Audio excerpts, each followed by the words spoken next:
আমরা দীর্ঘ সময় ধরে সরকারের কাছে যে দাবিগুলো জানিয়ে এসেছিলাম তার কিছু বিষয় এখানে অনুপস্থিত থেকে গেছে।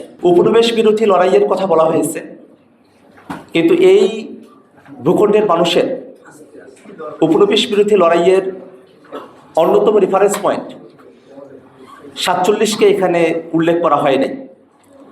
আমরা মনে করি যে বাংলাদেশের এই ভূখণ্ডের এবং একটা সার্বভৌম রাষ্ট্র পাওয়ার পেছনে 47, 71 এবং আমাদের 24-এর যে আন্দোলন, তার সকল কিছুর একটি সম্মিলন এই ঘোষণাপত্রকে আরও সমৃদ্ধ করতে পারত। এই ঘোষণাপত্রে শহীদের সংখ্যার ব্যাপারে প্রায় 1000 শব্দবন্ধ ব্যবহার করা হয়েছে, অথচ জাতিসংঘের রিপোর্টে 1400 জন মানুষ এই অভ্যুত্থানের সময়কালে শহীদ হয়েছেন। এই পরিসংখ্যান আমাদের সকলের জানা। সেক্ষেত্রে গত 1 বছর ধরে সরকার যে শহীদদের প্রকৃত সংখ্যা নির্ণয় করতে ব্যর্থ হয়েছে, আহতদের প্রকৃত সংখ্যা নির্ণয় করতে ব্যর্থ হয়েছে, তার একটা ছাপ আমরা এই ঘোষণাপত্রের মধ্যে দেখতে পেলাম। পিলখানা হত্যাকাণ্ড, শাপলা গণহত্যা, জুডিশিয়াল কিলিং, ভ্যাট বিরোধী আন্দোলন, 2018 সালের কোটা সংস্কার আন্দোলন এবং নিরাপদ সড়ক আন্দোলন, আবরার ফাহাদের হত্যার বিরুদ্ধে আগ্রাসন বিরোধী আন্দোলন, মোদী বিরোধী আন্দোলনের কথা এই ঘোষণাপত্রে উল্লেখ থাকলে ঘোষণাপত্র পরিপূর্ণ হতে পারত। এই ঘোষণাপত্রের 25 এবং 27 নম্বর পয়েন্টে আয়োজিতব্য নির্বাচনের মধ্য দিয়ে নির্বাচিত সরকারের সংস্কারকৃত সংবিধানে তফসিলে এই ঘোষণাপত্রকে উল্লেখ করার কথা বলা হয়েছে। আমরা জাতীয় নাগরিক পার্টি এনসিপি দীর্ঘ সময় ধরে বাংলাদেশে একটি নতুন সংবিধানের দাবি জানিয়ে আসছি। সে লক্ষ্যে গণপরিষদ নির্বাচনের মধ্য দিয়ে নতুন সংবিধান পুনর্লিখনের দাবি আমরা সরকারের কাছে করে এসেছি। ঐকমত্য কমিশনে রাজনৈতিক দলগুলোর মধ্যে সংস্কারের বিভিন্ন বিষয়বস্তুতে ঐকমত্য তৈরি হয়েছে, কিন্তু এখনো পর্যন্ত সেখানে বাস্তবায়নের পথ কী হবে তা নিয়ে আলোচনা করা হয়নি। সেক্ষেত্রে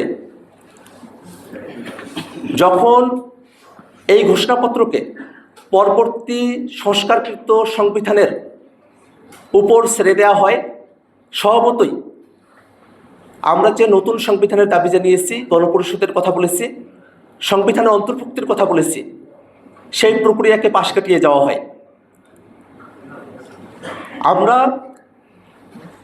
এখনো দাবি জানাই যে বাংলাদেশে যে নতুন রাজনৈতিক জনগোষ্ঠীর আবির্ভাব ঘটেছে, তাদের অভিপ্রায়কে ধারণ করতে একটি নতুন সংবিধানই আমাদের জন্য সমাধান।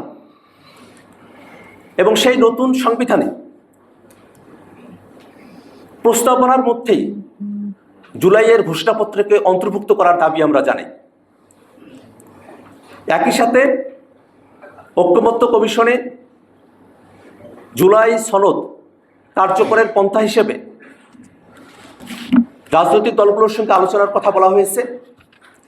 আমরা দেশবাসীর কাছে এর পূর্বেই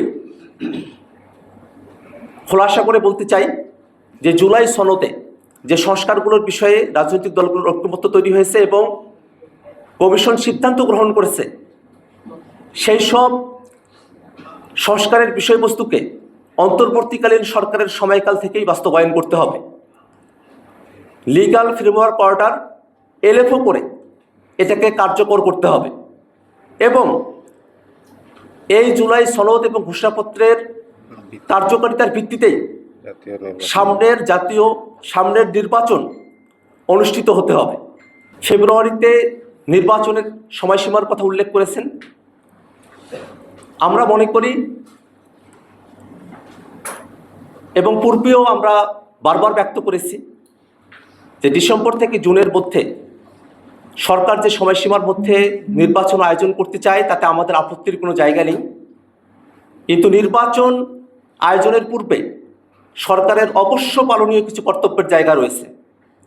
এ সরকার গণহত্যাকারীদের বিচার করা এবং রাষ্ট্র কাঠামোর গুণগত পরিবর্তনের জন্য সংস্কারের ম্যান্ডেট নিয়ে সরকারের যাত্রা শুরু হয়েছে।